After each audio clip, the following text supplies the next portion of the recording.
Oh, it is a gala celebration today, or gala. I don't know how you say it. It's like vase and vase. Who cares? What a celebration. David, I don't know any other way to put it, but man, we are making history on this radio show. Rico Beard with us. This is so exciting. For the first time since I was 1 year old, Michigan State's program is absolute utter ass, and we are here to talk about it. Rico was surrender cobra in the crowd last night. An inexplicable, disgusting loss to Iowa. But there's a question here. I want to have some fun. Because Lord knows you don't have fun watching this team.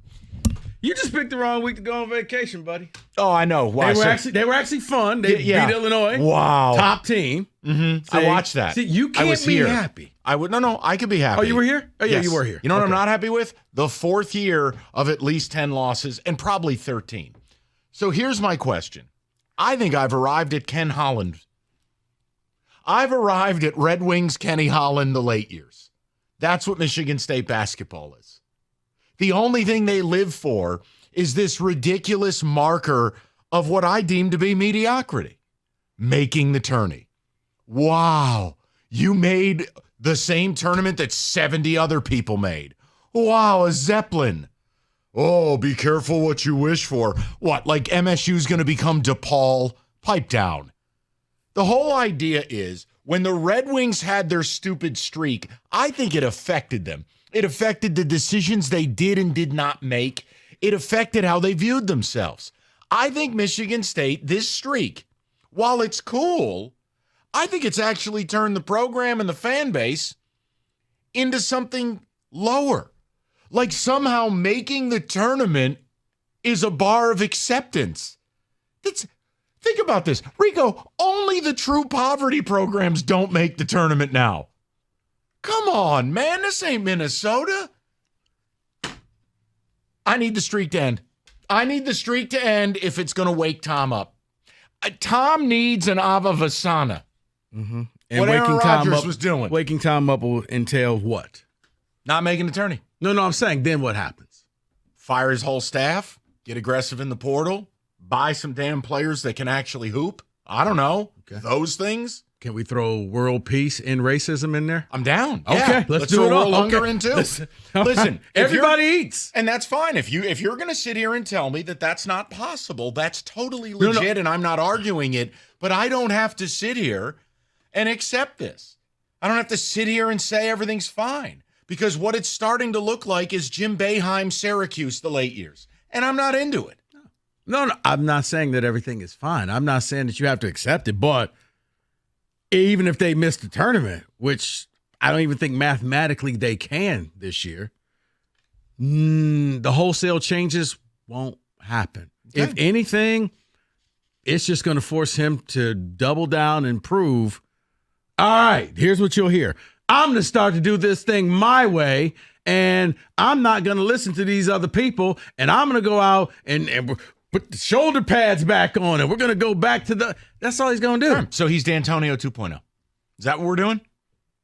I mean, if you're expecting this change, I'm telling you right here, right now. No. F change. Tell me what the hell this program is then, if what you just said is true. Oh, I said what the program was, but you know what? You were sunning and funning, so you missed that. So let me just rehash. Say it again, 5-Star Zone, wherever you get your podcasts. It's called a build-up. Build it.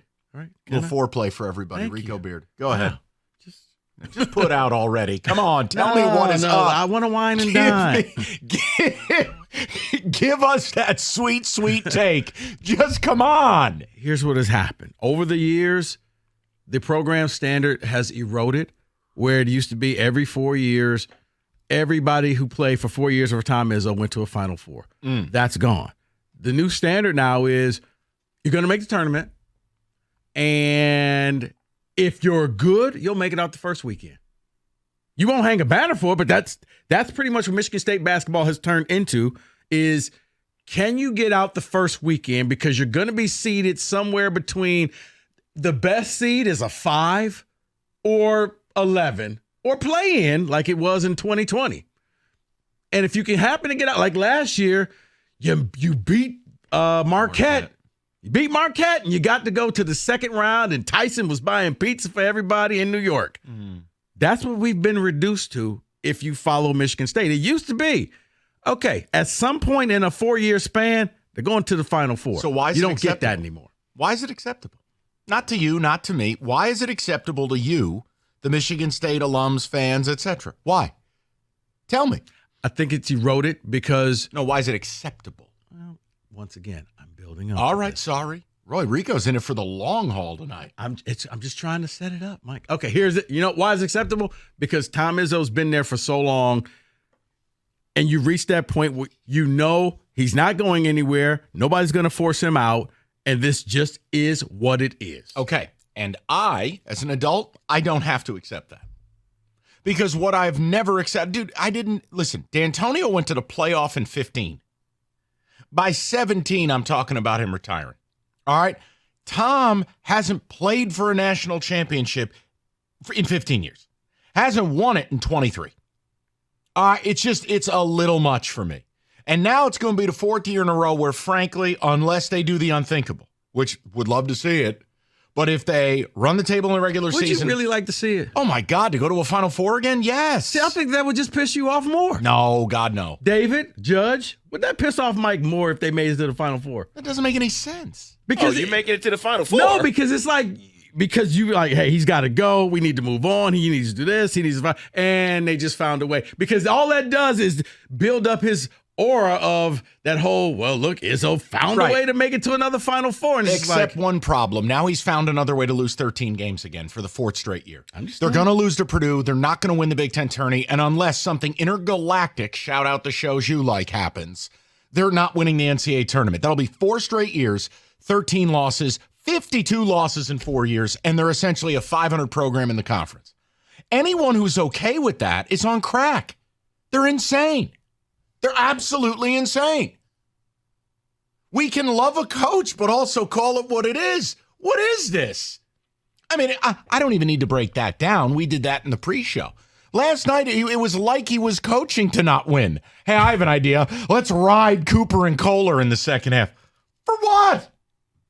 No, it was. It was a comedy factory. No, I at the post-game press conference, I asked him, like, did you luck into a lineup where you're going to start using more, where you went 4 guards and Malik Hall, and all of a sudden the floor opened up, you were getting layups? We have the audio. David, we have the audio of Tom's response to you.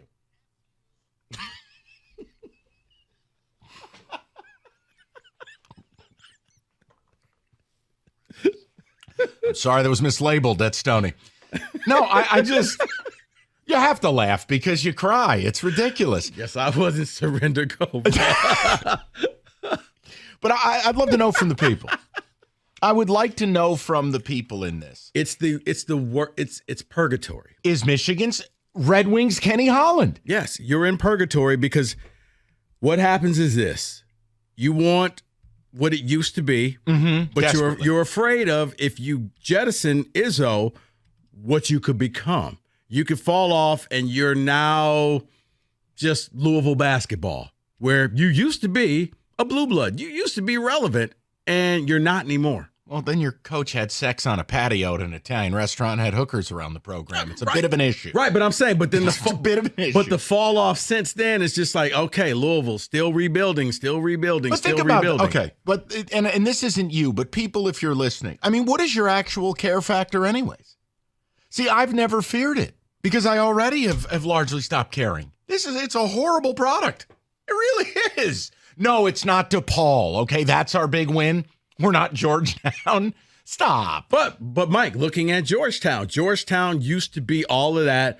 They forced John Thompson Sr. out and haven't been relevant since. They've swung and missed on so many different coaches. And I think for a fan base, man, if you get it right and you got that next person in line and it keeps going, it's great. But Tom doesn't have to leave. Tom has to change. Those are two different things. I don't want Tom to leave.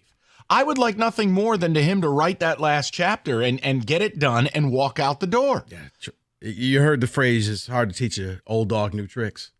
Trying to get a 70-year-old to change his ways. Good luck with that. I know. If you get it, Mike, write a book because you're going to be a rich. You shouldn't be doing this. So my point is what? Fans have to be held prisoner? We have to just tra-la-la and go, oh, this is great because of what he did in 2000? No, it's just like Red Wing fans. Kenny Any Red Wing fan that wasn't incensed by the end of Ken Holland, I just don't think they're real fans. No, you're incensed, but it's one where you realize you're kind of helpless because he has so much cachet, he's not walking away, and nobody has the balls to fire him. So but why you hope that he sees, he goes, for me, I don't know what happened to Tom in the last couple of years because it seemed like he got it. He was hitting the portal. You went out and you got your best two players with Joey Hauser and Tyson Walker straight from the portal. And then he just stopped, and it was almost to prove a point. I'm going to win without doing this. Now, if this means that Tom will go back to the portal, because I think that's, in college basketball especially, that's how you win. The kid who destroyed them last night for Iowa, the backup center, because their starter guys fouled out, basically didn't play, Freeman. The backup was a starter at Valpo, transfer portal. Didn't he put 14 and 14 on him last night? Yeah. Yeah, that would have been nice. Instead, I got to watch, they're playing dodgeball out here like Globo Gym. I got balls bouncing off Carson Cooper's face. Come on, man. I would love to know from the people. Is that a fair comp? Is Michigan State basketball now Kenny Holland the late years? Rico said it best, perhaps. Purgatory. It's not even asking you whether you're accepting of it. Are you willing to make that comp, that the streak is all that's left? That there is no, think about this, there is no Michigan State basketball standard anymore. Rebounding, they don't do it. Toughness, left with Xavier Tillman's fertility. Like what do they do? Oh, but Ken Palm loves them. Hey, Ken Palm. Don't care. They play tough schedules. The product sucks. There's no standard. You said it. Every 4 years, if you graduate, you stay, you will go to a Final Four. Dead. There's nothing left. It's like the Wings. The only thing they had left were sweet jerseys and a stupid streak. Yeah, I mean, it's a long time ago, but I remember we used to be so angry. Like, this team was a 1 or 2 seed, and I can't believe they lost in the first weekend. And that was anger because it was pain, because you were expected to win. Now, losing in the first weekend is expected. Losing in the first weekend is what it's become. And if you happen to win that next game, you get an extended week. Oh, my God, you've made the Sweet 16. Well, this isn't 1997 where that was big, right, when they played North Carolina and got blitzed. You know what you don't get for making the Sweet 16? A banner. No. You know what else? Not at MSU. No, nor should you.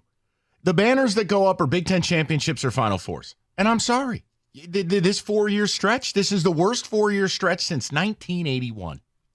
Think about that. Wow. 1981. Sam Vincent. 4 straight years of double-digit losses. That's where we're at with last night's virtuoso performance.